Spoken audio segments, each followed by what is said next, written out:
Hi, Karen Curry Parker here with your weekly Human Design Evolution and Transit Report. And I'm kind of intrigued this week because this has got to be one of the more interesting weeks that I've seen in a while. And I really kind of want to pull this all together in a way that makes this juicy and relevant for you because certainly when we look at this, I'm in America, I'm deeply involved in watching the election dramas unfold and with the transits this week, it certainly promises to be a very exciting week again in the transits for leadership. But I also want to make sure we touch on how does that impact you personally. I am, by the way, you see my beautiful studio here today, live in New Orleans, Louisiana, teaching Healing by Human Design Level 2 before Human Design Summer Camp, which starts this weekend, which is an event that's open to anyone and everyone who's interested in human design.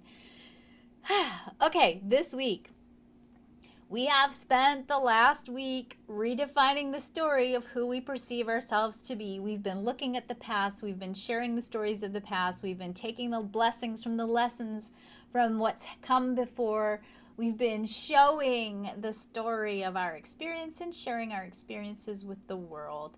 We now move solidly into the energy of leadership for the next week. So we have this really powerful theme of democratic leadership coming up in the sun and the capacity in our earth for us to be able to really hear and listen to each other. So in the context of collective consciousness in the United States, it's certainly for anybody that's watching the elections a good year if you're running for president for you to sit back and listen to the people who might vote for you and then take leadership based on what they tell you.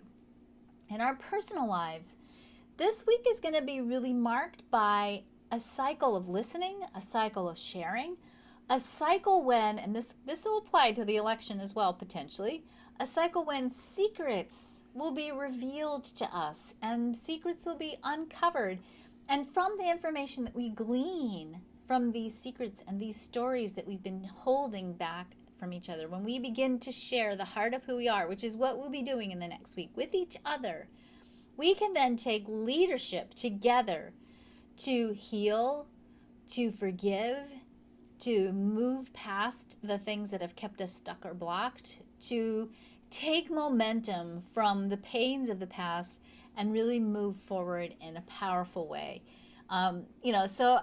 Personally, on our personal level, this is a great, beautiful, sweet energy, an energy that really promises us in the next week for us to be unified in the family of man and family of woman, for us to come together and really hear each other and honor each other and really be present to who we are and be present to the possibility of healing through the acts of forgiveness. So this week I really encourage you to think about what is going on in the story of your life that perhaps needs to be forgiven. What old truths, what old pains from the past need to be not just forgiven, but even, are there actions that you need to take to bring the energy of the past into alignment with your present so that you can move forward and not repeat the pain or the stories or the patterns of the past. So a really, really powerful week for healing and taking momentum or leadership in your life towards really claiming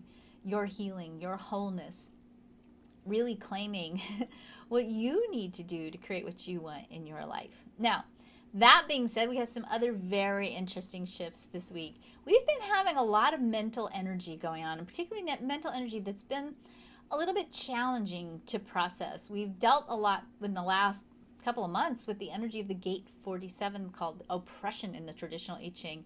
It's been married with the 64 and the 63, which is still kind of floating around, but a lot of energy that's been going on in the head. And I've been talking about this for a couple weeks, that our mindset is really going to be the game changer. It also has the potential, our mindset has the potential to make things really heavy for us. And some of you, especially those of you who are more sensitive, you may have really felt that the mental energy bouncing around in front of you, maybe even on your Facebook feed, has been really dark and negative and felt oppressive. And of course, you yourself may have been keeping yourself oppressed by your own beliefs or thoughts about yourself, or your own mistaken pursuit of the how for your inspirations, and you've forgotten the importance of surrendering and letting the universe deliver the house. So, good news. Starting on Thursday, the 47 transits out, okay? So, we lose this heavy, heavy energy and move into this energy that really allows us now, instead of battling mindset, it really allows us to have impact. So, if you're in any kind of a field where you have a message to share, or you're in communication, or you've been trying to be heard or seen, this is an energy that's going to bring you a whole lot more shine, a whole lot more capacity to really break into people's auras, really share what it is that you're here to share, really tell your story, really have impact with what it is that you want to do. Now, the other shift that's happened is Jupiter, which has been riding around in the 29, is now also shifting this week to the 59. So again, we've been really contemplating what is our commitment, where are we really committed, where are we really perseverant with what we want to do, what we want to create, and our perseverance and our commitment has been rewarded. Now we move to the 59. Now that creates an electromagnetic with the 6. So we have this 59-6 channel that's transiting. This is a very powerful energy. It's an aura busting energy. This is an energy that is actually the channel is actually called the channel of reproduction and mating. So it can have a very sexual undertone with it. Certainly it can be very sexy. It's also about working to provide the resources for the people you love. So don't be surprised if over the course of these transits you start to really worry about, can I provide for my family? Am I able to take care of my family? I suspect that given the sexual nature of this energy, plus the energy of secrets that's being revealed in the earth, that this is just weird predictions from Karen, and I don't normally do this, but I do suspect that we'll see some interesting revelations about secrets and sexuality that will be revealed to us on the big screen of life over the course of the week. Certainly on a very different level, this is an energy for intimacy. This is connection. This is sexuality. This is part of the tribal circuit. This is part of the defense circuit. It's a very deeply bonding and can be a very parental kind of an energy. So when this energy plays with us, first of all, it makes us more fertile, literally.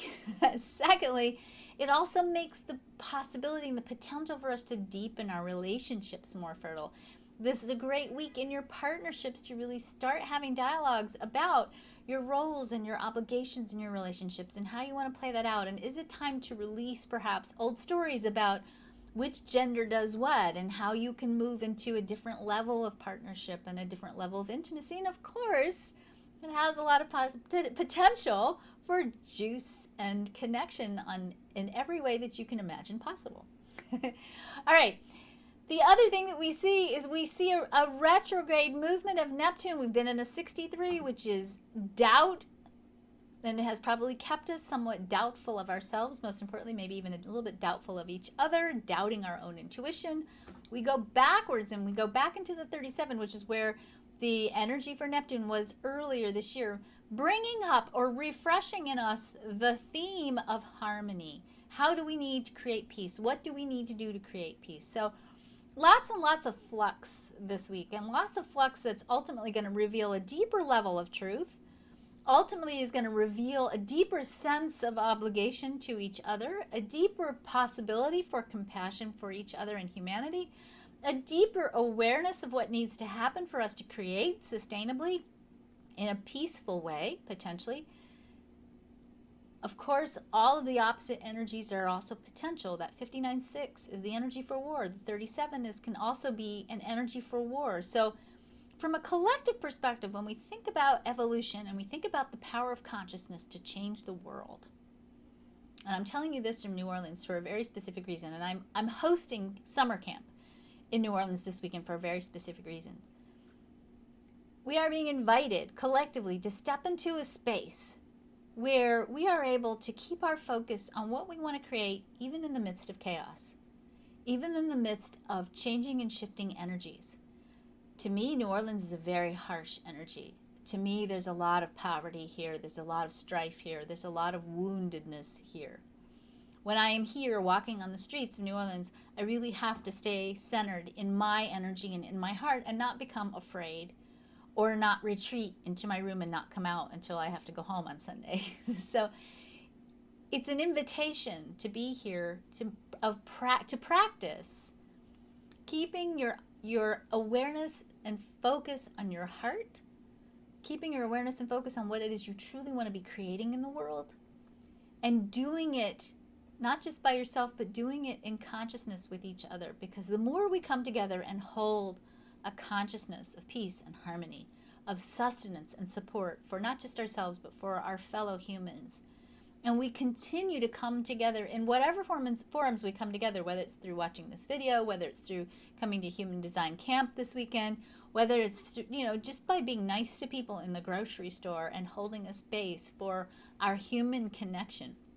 The more we hold true to that and stay in that and stay focused in that and grounded in that and centered in our hearts, no matter what's going on around us, no matter what's on your Facebook feed, no matter what you read in the news, no matter how dodgy the world seems right now, the more of us that can stay in our hearts and hold that place in consciousness, the greater capacity we have to create what we really want in the world, a world of sustainable peace. So have fun, connect with each other, do your forgiveness work, take leadership in what you need to take leadership to create peace, come together, be with each other, impact each other in a loving way as deeply as you can, create intimacy, and have a fabulous week. All right? I'll talk to you next week, where I will be home for the first time in months. So I really look forward to talking to you from my office next week. Bye.